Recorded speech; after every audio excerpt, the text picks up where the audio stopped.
পদার্থের প্রকৃতি। আজকে আমরা আলোচনা করব ক্লাস 8-এর পদার্থের প্রকৃতি। প্রথম যে কোশ্চেনটা দিয়ে শুরু করব সেটা হয়েছে পদার্থের কয়টি অবস্থা ও কী কী। পদার্থের 3টি অবস্থা রয়েছে, একটা হচ্ছে কঠিন, 2 হচ্ছে তরল, আর তৃতীয় হচ্ছে গ্যাসীয়। এছাড়াও চতুর্থ অবস্থা আমরা প্লাজমা দশা পড়ব, বাট এখানে আমরা আপাতত 3টা অবস্থা পড়লেই হয়ে যাবে। প্রথম অবস্থা কি কঠিন, 2 হচ্ছে তরল, থার্ড হচ্ছে গ্যাসীয়। কঠিন যদি তরল হবে কখন, যদি তাপ গ্রহণ করে, আবার তরল পদার্থটা তাপ গ্রহণ করলে গ্যাসীয় হবে। আবার উল্টা ঘটনা, অর্থাৎ যদি গ্যাসীয় পদার্থ তরলে পরিণত হয় সেটাকে আমরা কি বলবো, ঘনীভবন বলবো। ঘনীভবন কখনো বলবো, তাপ বর্জন করাকে। আবার তরল থেকে কঠিনে হওয়া, কঠিন থেকে তরলে হতে গেলে তাপ গ্রহণ করতে হয়, সেরকমই তরল থেকে কঠিন হতে গেলে কি করতে হয়, তাপ বর্জন করতে হয়, সেটাকে কি বলা হয়, কঠিনীভবন বলা হয়। আবার কোনো কোনো ক্ষেত্রে দেখতে পাই আমরা কঠিন থেকে সরাসরি গ্যাসীয় পদার্থে চলে যাচ্ছে, অর্থাৎ তরল মাঝখানের যে স্টেটটা, অর্থাৎ তরল যে স্টেটটা, এটা না থেকে গ্যাসীয়তে ডাইরেক্ট হয়ে যাচ্ছে, এটাকে কি বলা হয়, ঊর্ধ্বপাতন বলা হয়। ঊর্ধ্বপাতন উদাহরণ কি হবে, ন্যাপথালিন বা কর্পূরকে রেখে দিলে খোলা বাতাসে অটোমেটিকলি কঠিন অবস্থা থেকে গ্যাসীয় অবস্থাতে পরিবর্তন হয়ে যায়, এটাকে আমরা বলবো ঊর্ধ্বপাতন। বাট গ্যাসীয় থেকে তরল, এটা কি বাষ্পীভবনের রয়েছে উল্টা প্রসেস, কি ঘনীভবন। এটা কোথায় দেখতে পাই, আমরা যদি কোনো ঠান্ডা বোতলে জল রাখি, সেই বোতলটার দেওয়ালে কি হয়, চারদিকে বিন্দু বিন্দু জলীয় কণা আকারে জমা হয়ে যায়, বিন্দু বিন্দু আকারে জমা হয়ে যায়। সেটা কেন হয় না, বায়ুমণ্ডলে যে গ্যাসের অণুগুলো আছে সেটা পরবর্তীকালে তরলে পরিণত হয়ে যায়, এটাকেই বলা হচ্ছে ঘনীভবন। ঘনীভবন তাছাড়া মেঘ যেভাবে সৃষ্টি হয়, পুকুর বা জলাশয়ে জলটা বাষ্পীভূত হয়ে মেঘ আকারে তৈরি হয়, এটা হচ্ছে ঘনীভবনের এক্সাম্পল। এই যে কঠিনভবন কাকে বলে না, উষ্ণতা ঠিক রেখে, উষ্ণতার উপর নির্ভর করে কঠিনীভবন। বাট এখানে উষ্ণতাকে ঠিক রেখে কোনো তরল বস্তু তাপ বর্জন করে কঠিনে পরিণত হওয়াকে বলা হয় কঠিনীভবন। স্বাভাবিক বায়ুমণ্ডলের চাপ অর্থাৎ 76 সেন্টিমিটার বায়ুমণ্ডলের যে চাপটা, এটা 0 ডিগ্রি সেলসিয়াস উষ্ণতায় কি জল জমে বরফে পরিণত হয়। নেক্সট রয়েছে গলন কাকে বলে, উষ্ণতা অপরিবর্তিত রেখে। কেন, উষ্ণতার পরিবর্তনের ফলে কি গলনাঙ্ক বৃদ্ধি পায়, ওই জন্য এখানে উষ্ণতা ফিক্সড, কেবলমাত্র স্থির উষ্ণতায় কোনো কঠিন পদার্থ তাপ গ্রহণ করে তরল যে পরিণত হচ্ছে, এটাকে আমরা গলন বলবো। গলনের উদাহরণ কি হতে পারে, বিশুদ্ধ বরফ স্বাভাবিক বায়ু চাপে 0 ডিগ্রি সেলসিয়াস উষ্ণতায় গলে তরলে পরিণত হওয়া। ফোর্থ যে কোশ্চেনটা রয়েছে, ঊর্ধ্বপাতন কাকে বলে, উষ্ণতা অপরিবর্তিত রেখে কঠিন অবস্থা থেকে সরাসরি বাষ্পে পরিণত হওয়াকে আমরা ঊর্ধ্বপাতন বলবো। উদাহরণ কি কি হতে পারে, কর্পূর, ন্যাপথলিন ইত্যাদিকে যদি খোলা বাতাসে রেখে দেওয়া হয় তাহলে কি হবে, সরাসরি বাষ্পে পরিণত হবে, অর্থাৎ মাঝের যে স্টেটটা লিকুইড বা তরল সেটা আমরা পাবো না। পরের যে কোশ্চেনটা রয়েছে, ভৌত ধর্ম আর রাসায়নিক ধর্ম কাকে বলি। ভৌত ধর্ম কি, ভৌত ধর্মের সাহায্যে বস্তুর বাহ্যিক অবস্থার পরিচয় পাওয়া যায়, সেইগুলোকে আমরা ভৌত ধর্ম বলবো। ভৌত ধর্ম বাদ থেকে আমরা কি জানতে পারি, কোনো বস্তু সম্বন্ধে বর্ণ জানতে পারি, গন্ধ জানতে পারি, স্পর্শ জানতে পারি, গলনাঙ্ক, ফুটনাঙ্ক, এগুলো হচ্ছে কি একটা ভৌত ধর্ম। বাট রাসায়নিক ধর্মটা কি না, যে ধর্মের সাহায্যে কোনো বস্তুর আভ্যন্তরীণ গঠন সম্বন্ধে পরিচয় পাওয়া যায়, সেই যে বিশেষ ধর্ম সেটাকে আমরা রাসায়নিক ধর্ম হিসাবে চিনব। পরে যে শর্ট কোশ্চেনটা রয়েছে, হাইড্রোজেন সালফাইড অর্থাৎ সংকেত H2S এর গন্ধটা কি না, H2S অর্থাৎ হাইড্রোজেন সালফাইডের গন্ধ হলো পচা ডিমের গন্ধযুক্ত। অ্যামোনিয়ার গন্ধ কি, অ্যামোনিয়ার গন্ধ হচ্ছে খুব একটা ঝাঁঝালো গন্ধযুক্ত গ্যাস, মানে অর্থাৎ ওয়াশরুমে যে ঝাঁঝালো গ্যাসটা পেয়ে থাকি সেটা হচ্ছে অ্যামোনিয়া। NH3 হচ্ছে ঝাঁঝালো গন্ধযুক্ত একটা গ্যাস। জলে অদ্রাব্য কিছু কিছু পদার্থের নাম লেখো। আমরা জানি জল হচ্ছে ধ্রুবীয় দ্রাবক, যেখানে সমস্ত দ্রাব্য পদার্থ দ্রবীভূত হয়ে যায়, বাট কিছু কিছু পদার্থ আছে যেগুলো হচ্ছে জলে অদ্রাব্য, যেমন সালফার, বালি, চকের গুঁড়া, এগুলো হচ্ছে জলে অদ্রাব্য। জলে দ্রাব্য কিছু পদার্থের নাম আমরা সচরাচর জানি, এগুলো নুন, চিনি। এমসকিউ একটা রয়েছে, কেরোসিনে দ্রাব্য পদার্থটি হলো 4টা অপশান। অপশান এ চিনি, অপশান বি রয়েছে নুন, অপশান সি রয়েছে কর্পূর, অপশান ডি রয়েছে সালফার। অ্যান্সার হবে কেরোসিনের দ্রাব্য পদার্থ হলো কর্পূর। পরের যে এমসিকিউটা রয়েছে, পেট্রোলের দ্রাব্য পদার্থটির নাম কি। অপশান এ চিনি, অপশান বি নুন, অপশান সি কর্পূর, অপশান ডি রয়েছে সালফার। পেট্রোলের দ্রাব্য কোন পদার্থটি, অপশান সি কর্পূর হবে। পরের যে এমসিকিউটা রয়েছে, কার্বন ডাই সালফাইডের দ্রাব্য পদার্থটি কোনটা? অপশান এ চিনি, অপশান সেম আছে, অ্যান্সার হবে কর্পূর বা কর্পূর ও সালফার হবে, মানে অপশান দুটাই, সি আর ডি দুটোতেই হবে। কিছু কিছু পদার্থ রয়েছে যেগুলোকে চুম্বক আকর্ষণ করে, সেই সকল পদার্থকে আমরা কি চুম্বক ধর্ম হিসাবে চিনব। চুম্বক ধর্ম কি কি হতে পারে? লোহা, নিকেল, কোবাল্ট, অর্থাৎ লোহা, নিকেল, কোবাল্টকে কি করা হয়? চুম্বক আকর্ষণ করে, এবং পরবর্তীকালে তড়িতের সাহায্যে আমরা লোহা, নিকেল, কোবাল্টকে আমরা চুম্বকে পরিণত করতে পারি। তাই লোহা, নিকেল, কোবাল্ট হলো চুম্বক ধর্ম পদার্থ।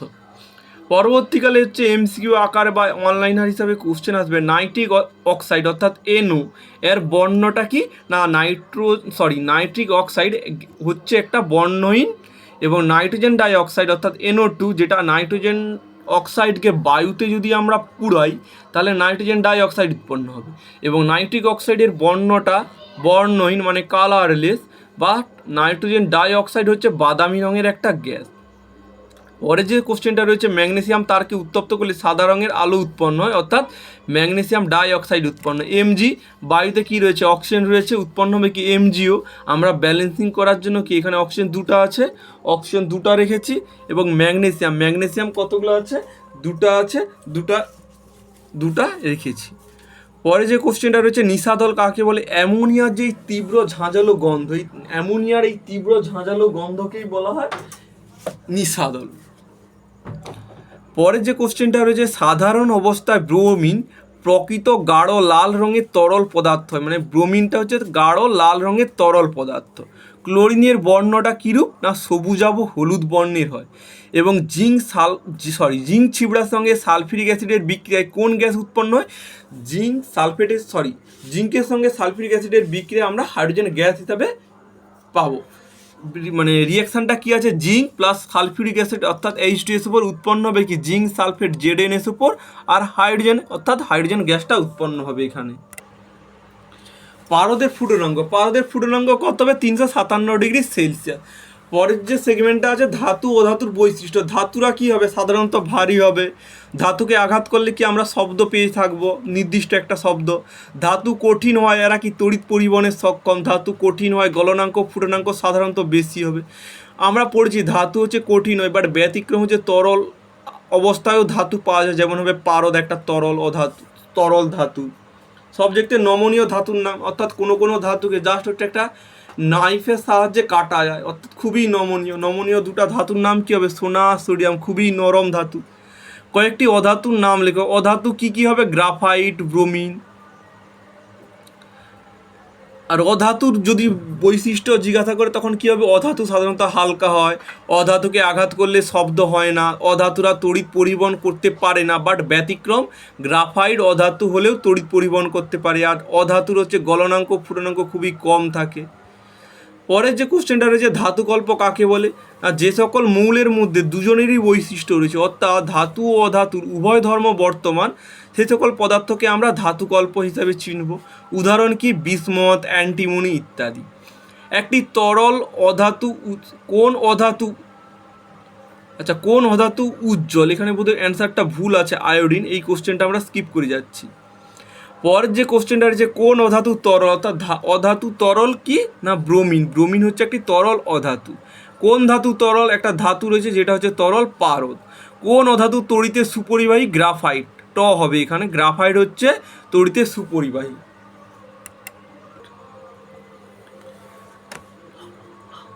কাঠ কয়লার মধ্যে কোন ধাতু থাকে? আমরা কাঠ কয়লাকে যদি আগুনে পোড়াই তাহলে কি কালো আকারে যে ছাইটা পাওয়া যায় সেটাই হচ্ছে কার্বন, অর্থাৎ কাঠ কয়লার মধ্যে কার্বন অধাতুটি থাকে। কিছু ধাতুর উদাহরণ রয়েছে সোনা, রূপা, জিঙ্ক, পিতল, এগুলো হচ্ছে ধাতু। অধাতুর উদাহরণ সাধারণত কি? হালকা প্রকৃতির হবে, নরম হবে, গলনাঙ্ক ফুটনাঙ্ক কম হবে। উদাহরণ কি অধাতু? Carbon, sulphur, graphite, hydrogen, nitrogen, oxygen, sulphur, phosphorus, এগুলো হচ্ছে অধাতুর উদাহরণ। পরবর্তীকালে সব অনলাইনের হিসাবে কোশ্চেন দেওয়া রয়েছে। কোন অধাতু তাপ পরিবহন করলেও তড়িৎ পরিবহন করে না? উত্তর হবে হিরে। ফিলামেন্ট, আমরা বৈদ্যুতিক বাল্বে যে ফিলামেন্ট ধাতুটি ব্যবহার করি সেটি কোন ধাতু ব্যবহার করা হয়? না টাংস্টেন ধাতু ফিলামেন্ট তৈরিতে ব্যবহার করা হয়। বৈদ্যুতিক যে হিটার বা বৈদ্যুতিক ইস্ত্রিতে কোন ধাতু ব্যবহার করে? নাইক্রোম তার ব্যবহার করলে কি তড়িৎ পরিবহনের ফলে কি এটি কি উত্তপ্ত হবে? উত্তপ্ত হলে তাপ উৎপন্ন হবে, অর্থাৎ নাইক্রোম ধাতু হচ্ছে হিটারে ব্যবহার করা হয়। ব্যাটারিতে তড়িৎদ্বার হিসাবে কোন ধাতু ব্যবহার করে? তামা ব্যবহার করা হয়। কোন ধাতু সবচেয়ে ভালো তড়িৎ পরিবহন করতে পারে? সোনার চেয়ে রূপা ভালো তড়িৎ পরিবহন করতে পারে। সবচেয়ে নমনীয় ধাতুর নাম, অর্থাৎ ধাতু হলেও খুব নরম অবস্থায় থাকে, উদাহরণ কি হবে? সোনা, সোডিয়াম। কার্বনের রূপভেদের নাম লেখো। কার্বনের কি? কার্বনের রূপভেদ কাকে বলে? রূপভেদ মানে রূপভেদটাকেই বলে, অর্থাৎ মূল গঠন একই থাকলেও প্রকৃতিতে বিভিন্ন রূপে যদি অবস্থান করে তাদেরকে আমরা রূপভেদ বলবো। কার্বনের অনেক রূপভেদ রয়েছে, যেমন রূপভেদের মধ্যে গ্রাফাইট, হিরে, ভূষকালি কার্বনের বিভিন্ন রূপভেদ। পরের যে কোশ্চেনটা রয়েছে, কার্বনের কোন রূপভেদ তাপ পরিবহন করলেও তড়িৎ পরিবহন করে না? হিরে।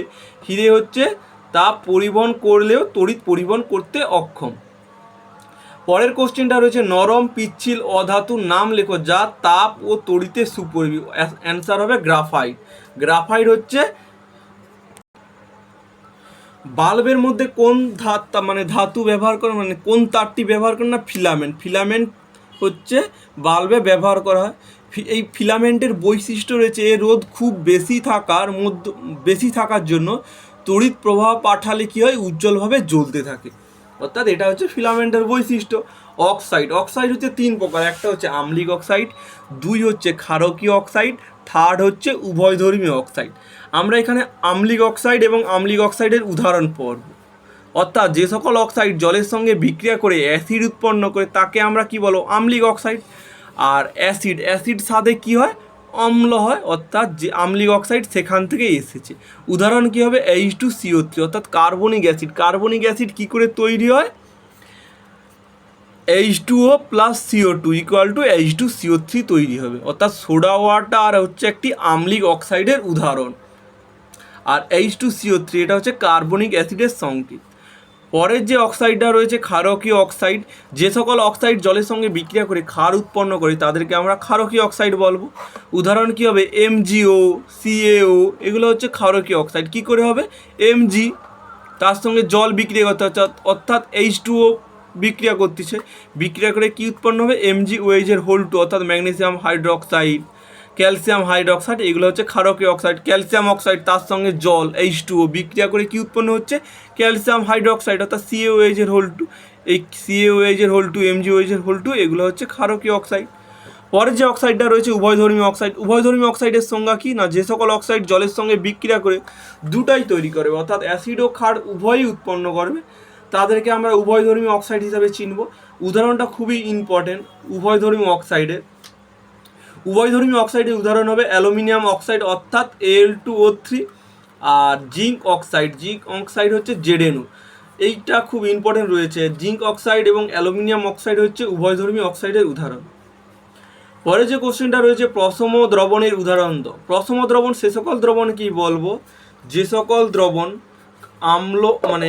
আম্লিকও নয় আবার ক্ষারকীয় নয়, তাদেরকে আমরা প্রশম দ্রবণ বলবো। যেমন বৃষ্টির জল হচ্ছে একটি প্রশম দ্রবণ। এই যে জল হচ্ছে প্রশম দ্রবণ। ধাতুর সঙ্গে অ্যাসিডের বিক্রিয়ায় কোন গ্যাস উৎপন্ন হয়? ধাতুর সঙ্গে অ্যাসিডের বিক্রিয়ায় সবসময় হাইড্রোজেন গ্যাস উৎপন্ন হয়। আমরা পড়েছিলাম জিঙ্কের ছিবড়ার সঙ্গে সালফিউরিক অ্যাসিডের বিক্রিয়ায় কি গ্যাস উৎপন্ন হয়েছিল?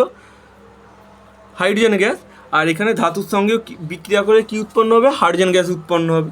যেমন এখানে ধাতু হিসাবে কি আছে? Fe, হাইড্রোক্লোরিক অ্যাসিড, এর সঙ্গে লবণ তৈরি হবে, অর্থাৎ FeCl2, আর হাইড্রোজেন গ্যাস উৎপন্ন হবে। তাছাড়া ম্যাগনেসিয়াম ধাতু, এর সঙ্গে হাইড্রোক্লোরিক অ্যাসিডের বিক্রিয়ায় কি উৎপন্ন হবে? ম্যাগনেসিয়াম ক্লোরাইড আর হাইড্রোজেন গ্যাস উৎপন্ন হচ্ছে এখানে।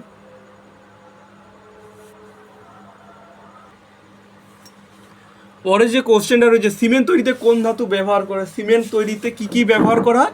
সিলিকন, অ্যালুমিনিয়াম ধাতু সিমেন্ট তৈরিতে ব্যবহার করা হয়। স্টেনলেস স্টিল, আমরা সচরাচর স্টিল জিনিসটা ব্যবহার করি। এই স্টেনলেস স্টিল অর্থাৎ লোহা আর ক্রোমিয়ামের যে সংমিশ্রণে যে সংকর ধাতুটা তৈরি হয় সেটাই আমরা স্টেনলেস স্টিল হিসাবে চিনব। পরে যে কোশ্চেনটা রয়েছে, ফটোগ্রাফিক ফিল্মে কোন ধাতু ব্যবহার করা হয়? আগেকার দিনে ফটোগ্রাফি বায়ুর সংস্পর্শে এসে না কালো হয়ে যায় তার জন্য যে প্রলেপটা দেওয়া হয়, এখানে সিলভার পদার্থটা ব্যবহার করা হয়। দেশলাইয়ের বাক্সে কোন ধাতু ব্যবহার করা হয়? রেড ফসফরাস, অর্থাৎ লাল ফসফরাস দেশলাইয়ের বাক্সে ব্যবহার করা হয়।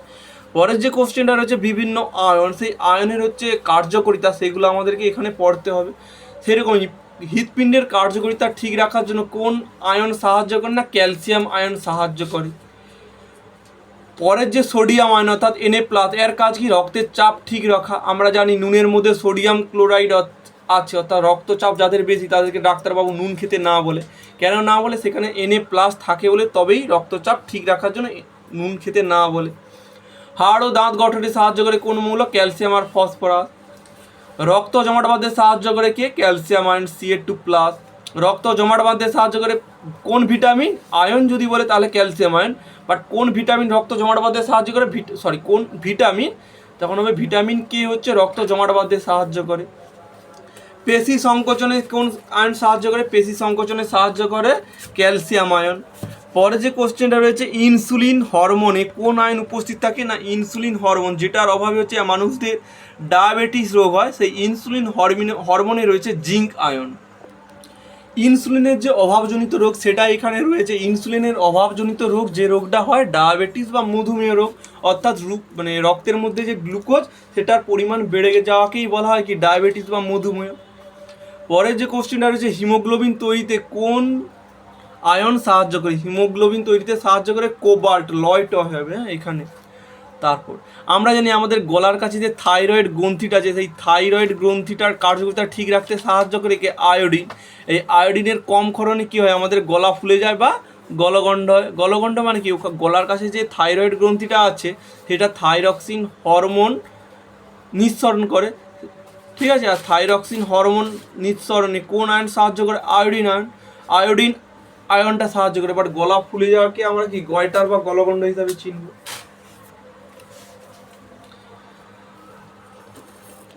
তারপরে যে ধাতু বা অধাতু এবং তার ব্যবহার। ধাতু কি? লেডটা আমরা কোথায়? আমরা লেড ব্যাটারি প্রচুর ইউজ করতেছি, অর্থাৎ মোবাইলের ব্যাটারি তৈরিতে আমরা কি লেড ধাতু ব্যবহার করা হয়। আর্সেনিকের দূষণের ফলে আমাদের কি ব্ল্যাক ফুট ডিজিজটা হয়। এই আর্সেনিকের ব্যবহার কোথায় হয়? নলকূপের জল থেকে মানব শরীরে প্রবেশ করে। আচ্ছা, এটা ব্যবহার নয়, আর্সেনিক হচ্ছে মানব শরীরে কিভাবে প্রবেশ করে সেটাই এই ধারেরগুলো লেখা রয়েছে। অ্যালুমিনিয়াম, আমরা যে প্রসাধনী দ্রব্য, এছাড়াও অ্যান্টাসিড জাতীয় যে ঔষধ, সেই সকল দ্রব্য থেকে অ্যালুমিনিয়ামটা আমাদের শরীরে প্রবেশ করে। এখানে কোশ্চেন রয়েছে, এটা খুব ইম্পর্টেন্ট কোশ্চেন, ক্লোরোফিল, অর্থাৎ উদ্ভিদরা যার সাহায্যে সালোক সংশ্লেষ তৈরি করতে পারে, এই যে ক্লোরোফিল, এই ক্লোরোফিলের মধ্যে কোন ধাতু উপস্থিত থাকে? না ম্যাগনেসিয়াম ধাতু ক্লোরোফিলের মধ্যে উপস্থিত থাকে। তামাক পাতা ও সিগারেটের ধোঁয়াতে কোন ধাতু উপস্থিত থাকে? ক্যাডমিয়াম ধাতু ব্যবহার হয়। এই ক্যাডমিয়ামের অভাবে মানবদের কি ইটাই যে রোগটা হয়। পরে যে কোশ্চেনটা রয়েছে কি? থার্মাল পাওয়ার, অর্থাৎ থার্মাল স্টেশনে ফ্লাই অ্যাশ, অর্থাৎ উড়ন্ত ছাই থেকে কোন ধাতু পাওয়া যায়? পারদ ধাতু পাওয়া যায়। ছত্রাকনাশক যৌগ থেকে কোন ধাতু পাওয়া যায়? ক্যাডমিয়াম, অর্থাৎ Cd সংকেত হবে। ক্যাডমিয়ামটা ছত্রাকনাশক যৌগ থেকে পাওয়া যায়। অগভীর নলকূপ থেকে কোন ধাতু পাওয়া যায়? না আর্সেনিক, যেটা মানব শরীরে প্রবেশ করলে খুবই হার্মফুল। পরে যে কোশ্চেনটা রয়েছে, আম্লিক অক্সাইড কারা তৈরি করে? আম্লিক অক্সাইড সাধারণত অধাতুরা আম্লিক অক্সাইড তৈরি করে। আর ক্ষারকীয় অক্সাইড কারা তৈরি করে? না ধাতুরা ক্ষারকীয় অক্সাইড তৈরি করে। বিক্রিয়াটা কি? আম্লিক অক্সাইড কি? আম্লিক অক্সাইড কি হবে? না H2O, তার সঙ্গে কার্বন ডাইঅক্সাইডের বিক্রিয়া করে কি উৎপন্ন হবে? H2CO3। এটার নাম কি? Carbonic acid.